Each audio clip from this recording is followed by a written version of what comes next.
Hey everyone, this is Ross, and in today's video I want to give you guys a nice little update to the in-ground fig trees. Not just the trees we planted this spring, but also the trees that made it through the wintertime or didn't make it through the wintertime.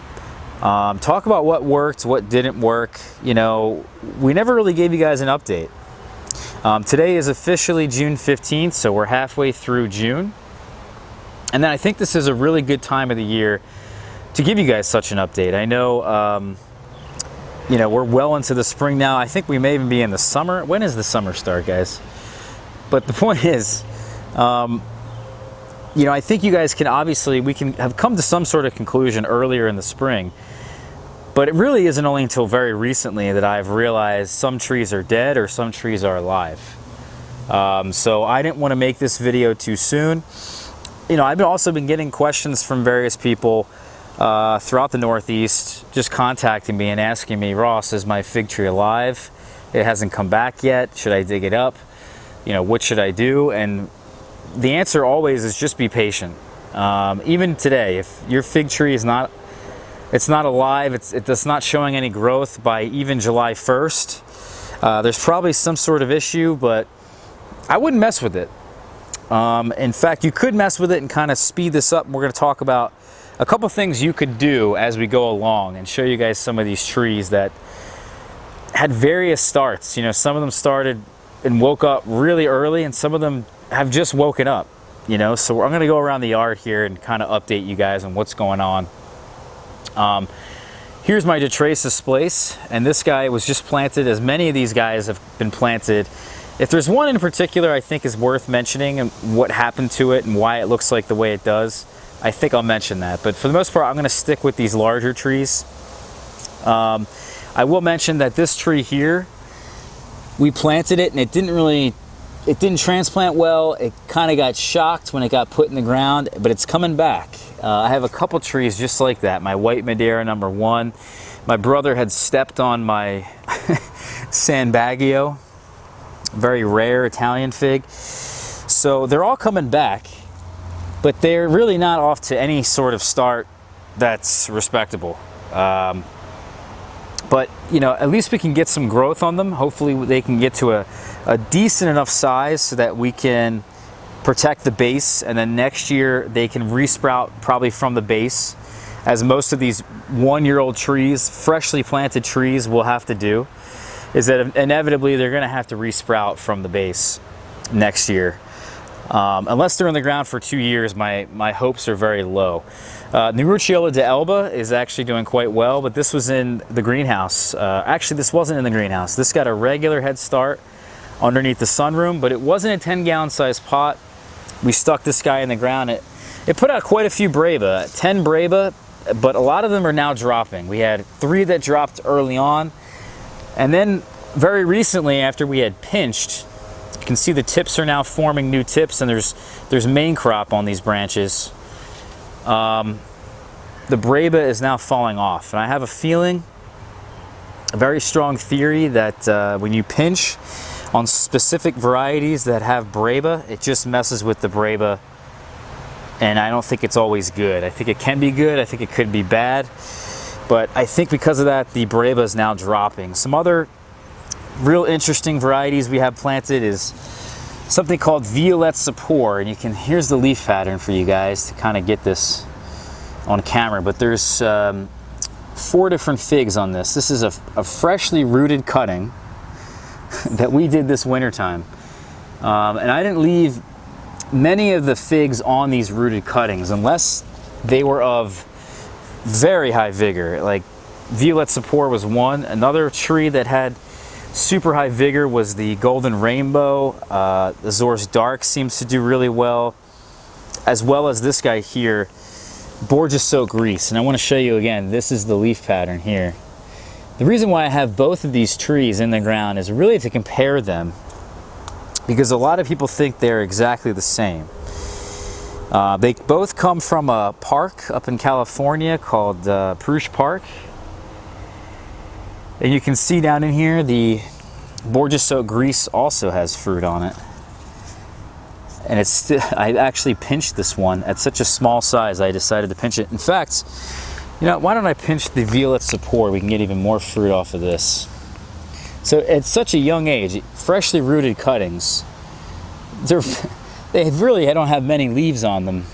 But I can already tell though that the figs look different.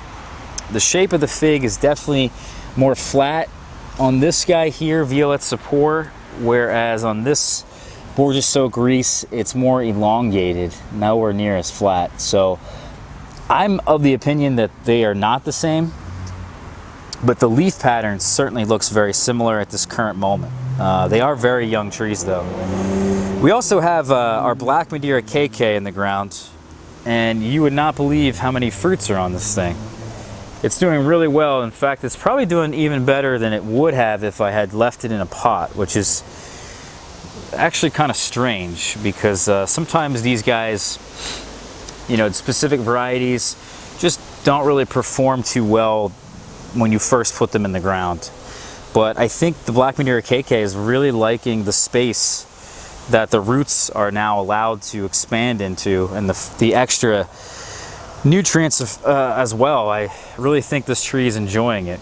Now, interesting about this tree is that it's now showing 5-lobed leaves. This is certainly my Black Madeira KK. And what Black Madeira is known for is being one of the highly rated for taste figs that exists. People rave about this fig. They call it exotic. They call it, it's undeniably, it is one of the best tasting figs that exists. And it's very easily recognizable by the leaves. And people always jump to conclusions and say that, oh, it doesn't have 1-lobed or 3-lobed leaves, then it's not a Black Madeira.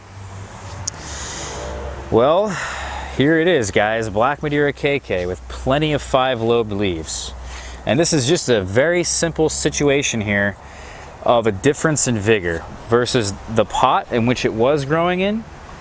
It had lower vigor, and now the leaf pattern is different, which is either 1 to 3-lobed leaves. But now that it's in the ground, it has higher vigor, and the vigor changes the leaf pattern on these trees, and now it has 5-lobed leaves. So there could have been a nice little debate that there was back in the day at Just Fruits and Exotics, how they had sold the Black Madeira, and that people were saying, oh, this isn't Black Madeira because it has 5-lobed leaves. But there's a Black Madeira with 5-lobed leaves, guys. So yeah, people are really just not correct all the time, and there's nothing wrong with that, but it's important to, I think, showcase this now so that people can understand this for the future, is that vigor really does dictate the leaf pattern on these trees.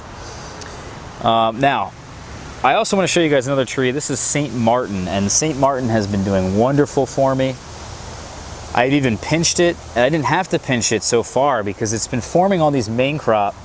Very easily it formed these in the greenhouse. This tree, I think, probably woke up in the greenhouse before any other tree. It put out 7 Breba, it dropped 2, and then we've already ripened 1. And the Breba that did ripen was sometime around June 10th, something like that, on this past Sunday. Maybe June 9th, I think it was. But the point is, it's putting out a ton of figs. It's supposed to be extremely hardy, that variety as well. Some other things, some other news here. Good news is that this is my Black Cedar, and we had this also in a 10-gallon size pot, and upon taking it out of the pot, I realized that, oh no, this tree is actually dying. So what I did was I cut off the top here of the mother tree, as long of a cutting as I could that hasn't desiccated or wasn't desiccated at that point, stuck this in the ground to hopefully save it. I also took off some nodes to see if I could graft it. You can see up here it's growing. So we've saved this variety. The mother tree still hasn't woken up and is just likely dead. So we'll see how well that tree can survive the wintertime. We may have to take cuttings or even dig it up. But I don't even really recommend having this variety in the ground. I think I just stuck it here just to see if I could save it. Here we have, let's see, this is my Blanche de Douce Saison, and it didn't really respond well to the hard pruning that we did. This is probably a 3-foot, 4-foot tall tree, we chopped this thing way back. I took a lot of cuttings, propagated them. We also put some cuttings in the ground. This is some other things I want to mention and update you guys on, is what cuttings have taken since we just stuck them in the ground. You know, we, for the most part, when we're training our trees, our fig trees in colder climates, we need to train them as a bush. And I think it's a real good idea to chop them down all the way to the base, actually, even down here. So that's what we had done with the Blanche de Deux Saisons, but it didn't really respond well with putting out lots of growth. It hasn't been very vigorous, which is sort of a good thing, sort of a bad thing, because now, because it's not very vigorous, I've been able to pinch it. It's been able to put out fruit. If the growth was a bit more vigorous, I wouldn't have any fruit this year probably off of that tree. And you'll see that right now in the case of Love. This is Fico Love, which is an extremely old variety, and it's showing very good hardiness in Maryland. So I have no doubt this tree will probably survive. I'm now kind of changed my viewpoint, and I'm looking for really old varieties, because I think if they're very old, the chances are they've withstood some really cold temperatures. And this variety is no exception, but it came back after pruning it really hard. It came back really strong, put out a lot of growth, and as a result, it's probably not going to fruit for me. You can see also some cuttings over here that we just stuck in the ground. There's one that's rooted. Another one over here that looks like it's probably rooted. Don't know for sure. Here's some weeds. I'm going to pull them. And that's it. Two cuttings for that. But if I turn over here, I want to mention this tree. This one has a weird story to it. This is my Lsu from Belfiore Nursery in Italy, and it's finally putting out a shoot. I had to dig around in the soil, and this is what I want to mention to you guys in the Northeast, that your trees just haven't come back for whatever reason. It's already June 15th, you're not seeing a thing. Dig around the base of the tree and see if you can move around dirt. Certainly if there's any mulch on top of the soil, that should have been gone and moved away from the root ball probably sometime in March, to be honest with you. But now, if there is any mulch, remove that now, and then dig around in the soil and see it very, very gently. See if you can see if there's a shoot that's going to come up from a lower point in the tree. This tree was also planted this year as a 10-gallon size pot, and it had leafed out very early. I saw a bud here, I saw a bud right here, all around this smaller chunk here. And this is one of the earlier trees, again, to wake up probably sometime in mid-April. And I was wondering, well, where'd the shoots go? What happened to the shoots? I don't think anything really happened to this tree. I don't think there was no frost that came in. I don't know, I couldn't really explain it. But then I was like, well, is the tree dead because it put out these shoots? Now the shoots are gone. So I figured, you know what, let's dig around the base here, see if we can figure this out without kind of disturbing this. You don't want to pull this up unless it's really looking grim. You could dig the whole thing up and inspect the whole plant, inspect the roots, inspect the base, see if you can get it up out of the ground just enough to really get a view and really like excavate this as if you were, you know, looking for dinosaur bones. But here's Black Beauty 10. The same thing that happened to this tree is that we chopped it back. Again, this was a 3 or 4 foot tall tree. Same thing with the Lsu, same thing with the Blanche de Deux Saisons, same thing with Fico Love. But this one has come back beautifully, put out the right amount of vigor. In fact, I've been able to pinch it, and it's going to put out fruits any day. All along these 3 main branches here. And I've also been trying to limit the number of branches. I don't want to have too many branches coming from the base. You can see Fico Love wants to grow and grow and grow, whereas Black Beauty 10 is a bit slower, even though I would consider it very vigorous of a variety. But it only has the 3 shoots, and I think because it's got the 3 shoots, it may actually have better hardiness this winter time. Fewer shoots means thicker wood. Thicker wood may mean more hardiness. I don't know. That's really debatable. But the point is, you know, I think it's really good to limit, especially on these younger trees, limit the number of shoots from the base. You know, same thing with our potted plants, our potted figs. You know, you got to have a certain number of gallons per soil, and based on that, there should be the appropriate number of fruiting branches. You know, these are very young trees in here, but they're in 5-gallon size pots. Now, if they were mature, I could have up to 5 fruiting branches, but in the ground here, who knows? I may be up to, in the future, have 15 fruiting branches. But certainly I need to limit the number of canes from the base, because the fruiting branches will stem from those canes that hopefully will survive the wintertime. And having, you know, fewer of them but thicker branches is going to help. Here's my Smith. We planted a Smith this year to see if we could get it to survive the wintertime. I think chances are very low. But what I am hopeful for is that if it does die back to the ground, it can resprout from the base with enough heat, with this good location that it's in, and then fruit for us. But also, I don't think that's even likely, because only some varieties will really do this, and it seems to be the case. Like, you can kind of notice this so far. You know, with my Fico Love as an example, it hasn't resprouting from the base. It's kind of replicating as if the tree had been killed back by the wintertime, right? Is that we just cut the whole thing back and then it resprouts everywhere. But it hasn't fruited, and it's already June 15th, and it hasn't fruited by June 15th, it's not looking good.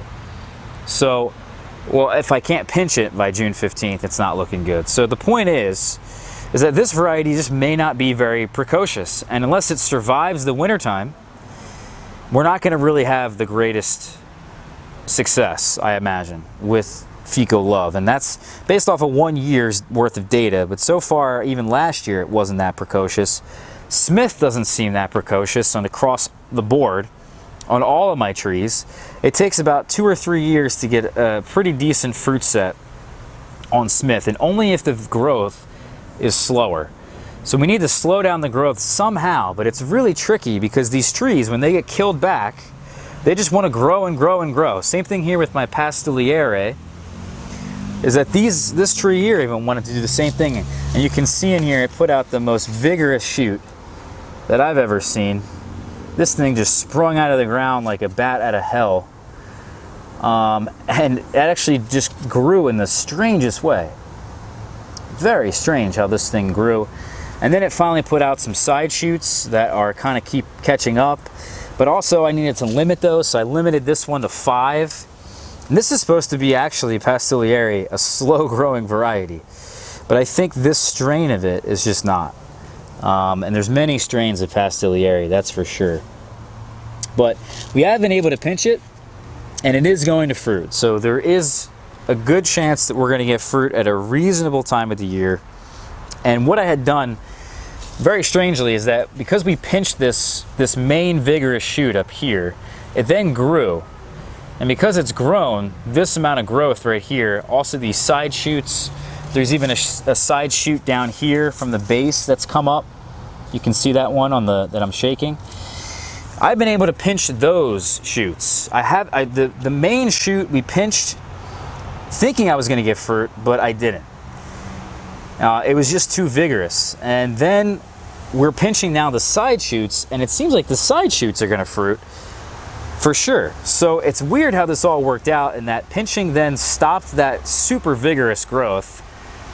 It put out a lot more various shoots at different points, and then I was able to pinch those that were then less vigorous and able to fruit for me. So it's very strange. Maybe that Fico Love here, if it had more shoots from the base, I would be able to pinch it. I don't know. It's very strange how these trees work, and I can't really pretend to figure it out. But the Pastiliere and this Nero 600M were here last year.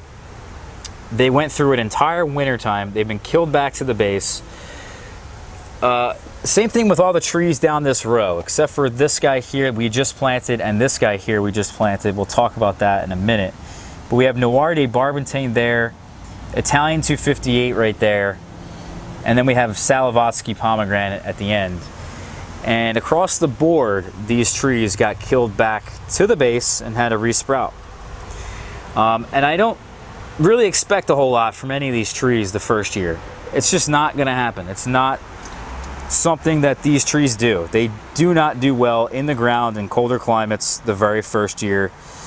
It's just not going to happen for you. But I'm happy to say that they came back, they survived, and now they're putting out shoots that then are going to fruit for me. So that's really exciting to see. Same thing with Nero 600M. It put out a really vigorous shoot.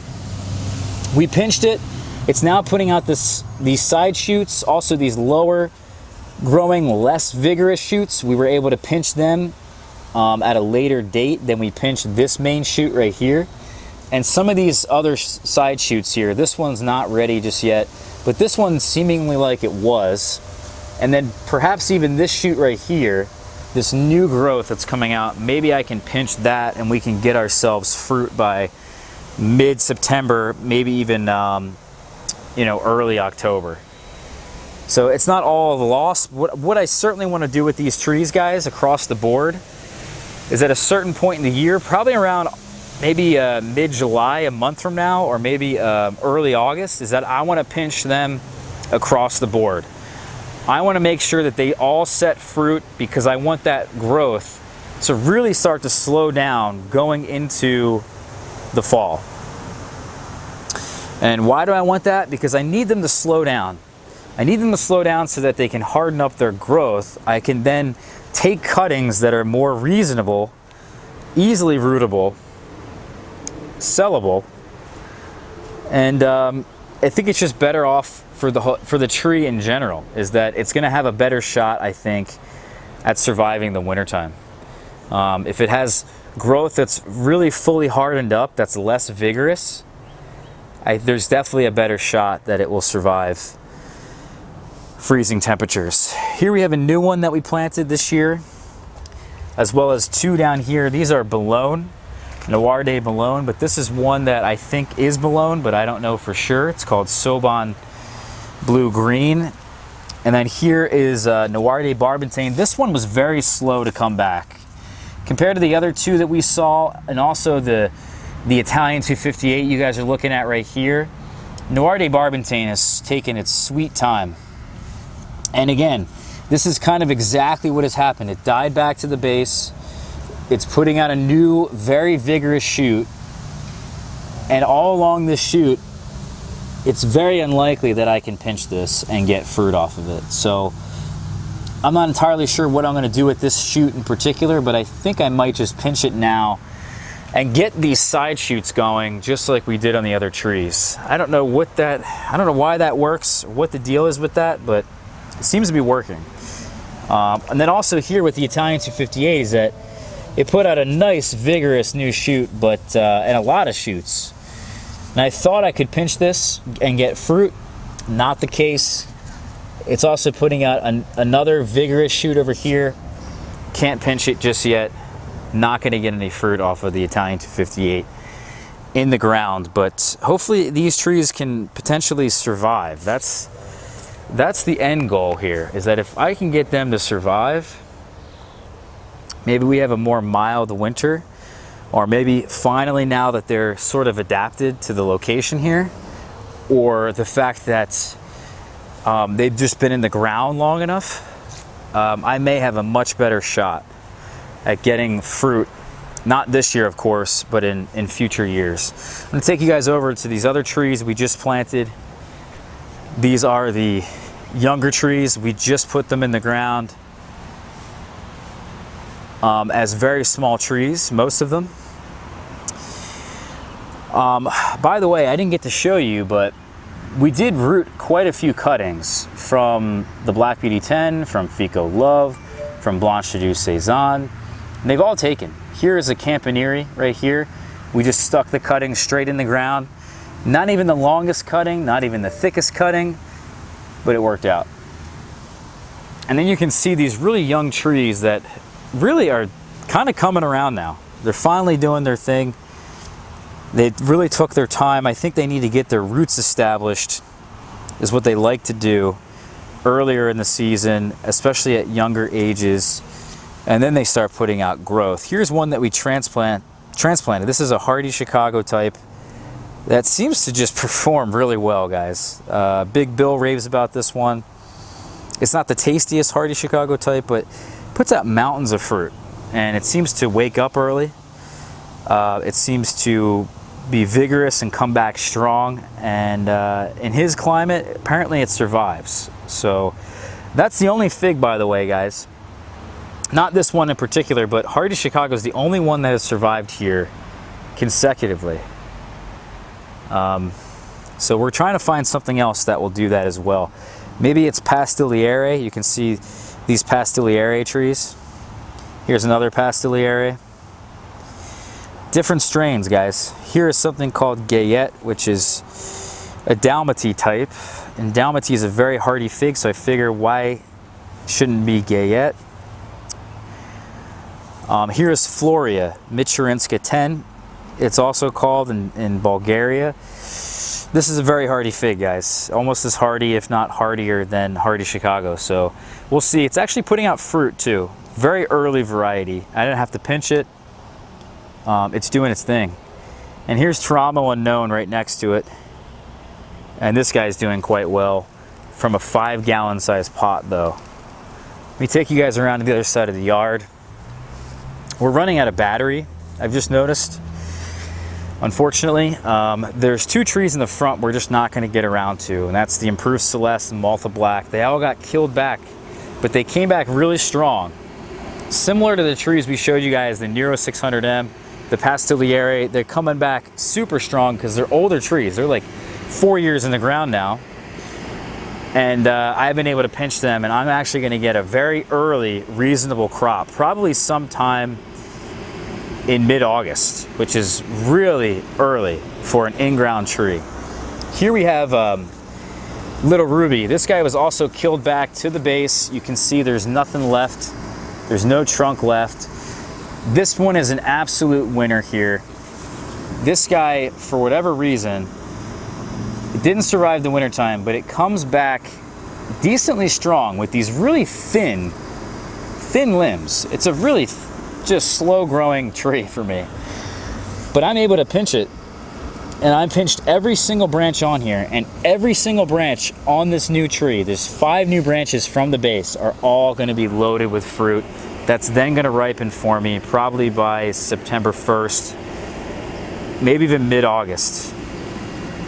Mid-August is probably a bit early, so I would say September 1st. Here's our Ronde de Bordeaux, and I thought this guy had died. And what I had done is I moved away all the rocks. I realized there was too many layers of rocks on this. It was cooling the soil, kind of similar to mulch. And this guy was just not getting the heat that it needed. So then I moved away the rocks. I pulled this up a little bit, excavated the soil around the base. And you can see now there's a shoot right there coming on up. And there's 2 other trees I want to show you guys before this video cuts out on me. It's gonna cut out at some point here. So goodbye at this point. I'm saying goodbye ahead of time. Here's another tree called Teramo Unknown. And Teramo Unknown, we just talked about this one, but this tree in particular was in a raised bed, a 1-foot high raised bed. We thought it was dead. We didn't think it was going to survive the wintertime. All of its roots were above grade, and it survived. Because there's a shoot now coming up right there. Ain't that a beautiful sight, guys? Look at that. That's gorgeous. So, you never know, guys. These things are really resilient. Same thing with my white Marseilles. This thing was in a raised bed as well. 1 foot high over there. Of course, we've taken off the sides now of these raised beds, put the soil down a bit and spread it out. But this was 1 foot high right here, wooden sides to it, and these things have survived. This thing was 8 inches above grade. This thing was entirely above grade, and they both have survived. The white Marseilles is looking better than any other tree I have, I think. Unreal. It's putting out fruit on every single node for the most part on the shoots now that have come up from the base. And you can see all these other small trees here that we have planted. Really small trees. But again, they're going to come back really strong. Or they're going to grow very vigorously. Pretty soon, we're going to get them to fruit, slow down that vigor, let them harden up in time, and then protect the base. All right, guys, so I got myself an extra battery, and you can see over here, this is Negretta. All young trees. These are like 1 gallon sized trees that we put in the ground. Blue Celeste, Campanile, every single one of them is fruiting. Obviously great choices for precocity, for earliness.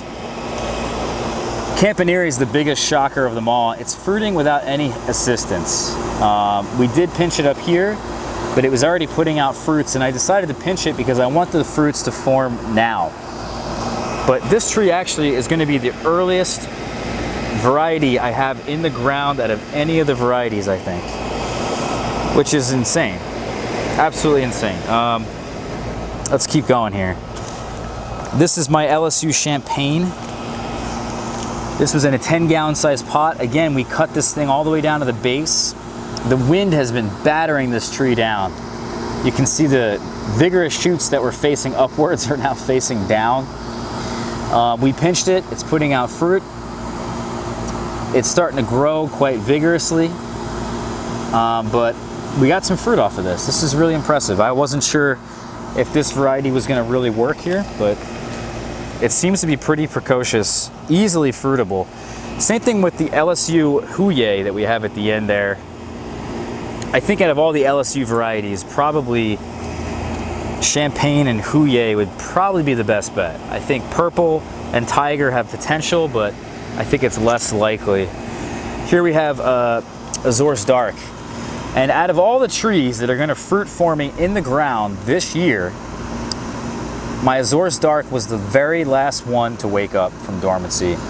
I don't know what it was, but look at this. We chopped the thing all the way down to the base. Why? Because we took so many air layers off. And it came back totally fine, very vigorously, by the way. I think because the tree was so old, it was in the pot that it was in for so many years. I think it just really is responding well to, you know, having all this new vigorous growth, getting all those air layers off. But it seems just as precocious as ever. I mean, the thing woke up, it's basically putting out fruit. I'm able to pinch this thing at a very early date.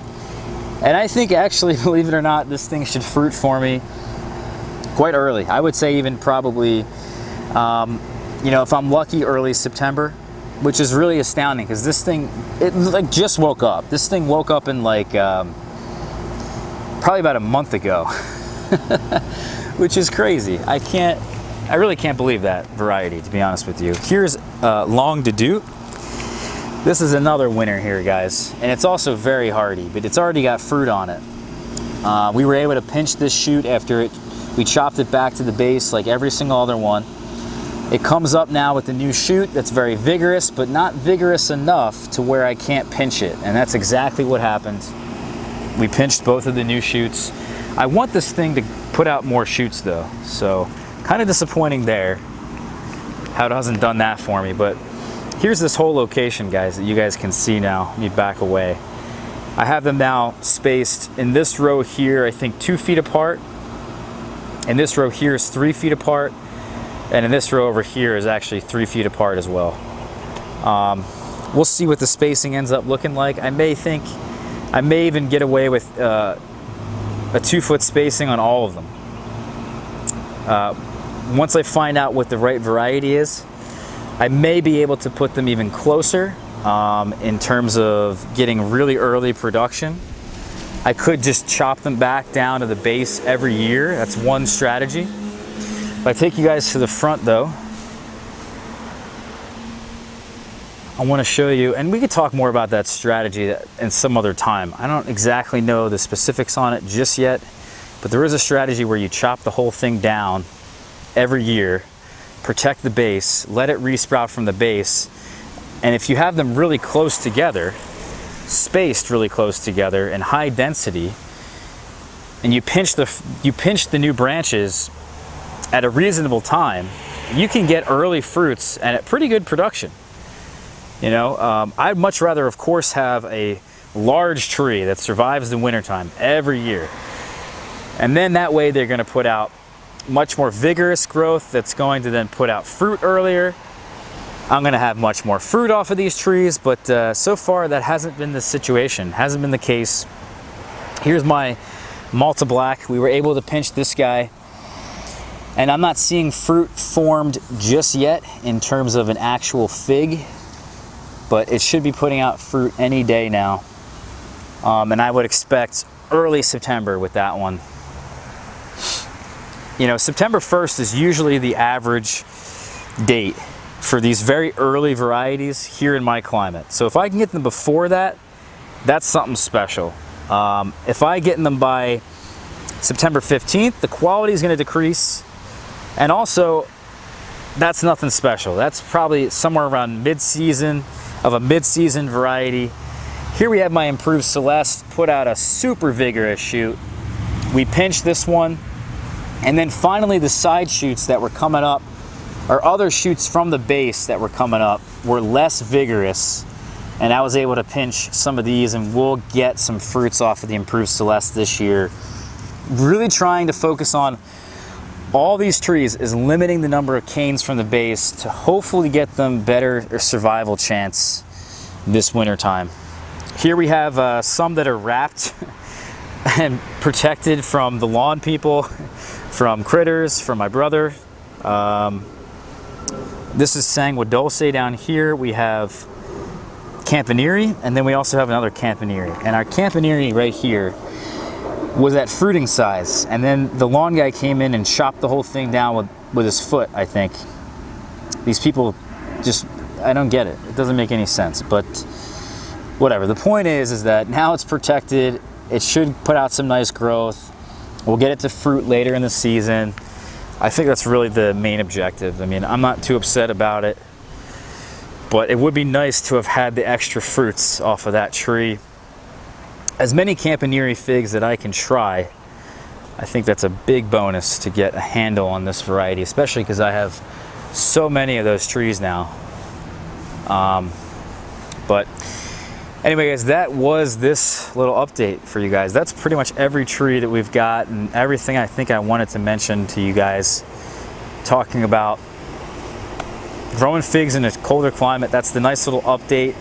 If your tree still hasn't woken up from from dormancy, do what I did. Do what I recommend, is that take away all that mulch or the rocks, let the soil hopefully warm up. Wait a little bit of time, sometime around 2 weeks you should wait after you moved away that mulch and the soil can really warm up. Take some soil temperature, take the temperature of the soil, I should say, and if the soil is not already like 70 degrees, it still could be some time to where they need some time to wake up.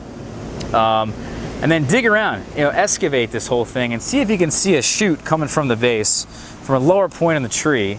And then that way you don't have to wait, and you don't have to just guess and then dig the whole thing up and be like, oh, I dug the whole thing up, but it's alive. Let me put it back in the hole, Or you dig it up and you think it's dead and it's not really dead. If a part of this tree, by the way, I want to mention this. If a part of this tree over here is alive, the base, do the scratch test. You can see I did the scratch test numerous times on this. One here, one on this side. If I do the scratch test and this is alive, by the way, this survived the wintertime unprotected, this bottom piece here. If that's alive, the tree's alive, guys. You just have to be patient. We ripped out one tree. I didn't mention this. We only ripped out one tree this year. I took out a hardy Chicago that actually was probably the best tree I had in terms of hardiness. And then I also ripped out a Figo Preto because I have so many black Madeiras now in the ground.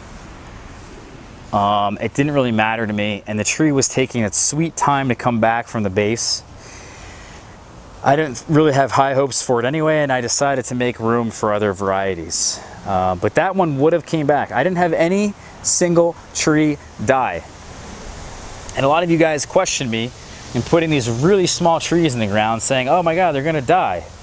Why are you putting these small trees in the ground? I didn't have a single tree die, guys. I put a whole tree in a 1 foot high raised bed and it didn't die. 2 degrees Fahrenheit low this winter time. I don't get you guys sometimes. You're all really worried about all this stuff. And if you don't really take chances, you're never going to know how resilient these trees actually are. And here in the greenhouse, they haven't been in here for very long, but I guess this is the end here.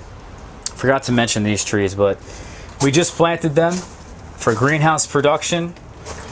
They didn't really take the change in environment very well. Some of these here, you can't even recognize this one. This is my Colonel Lippmann's Black Cross.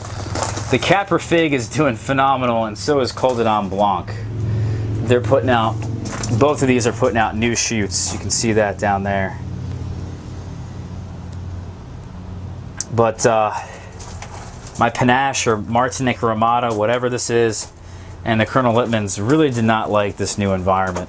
So anyway, guys, it is what it is. I want to thank everyone for getting to this point. Hopefully you guys are going to have a good season with your in-ground trees. We also didn't mention that we didn't protect a single tree. We didn't wrap a single tree. We just let them do their thing. I totally forgot to mention that, but that's probably someone's going to ask. So there you go. Anyway, guys, I want to thank you all for watching again, and we'll catch you all for tomorrow's video. Take care, everyone.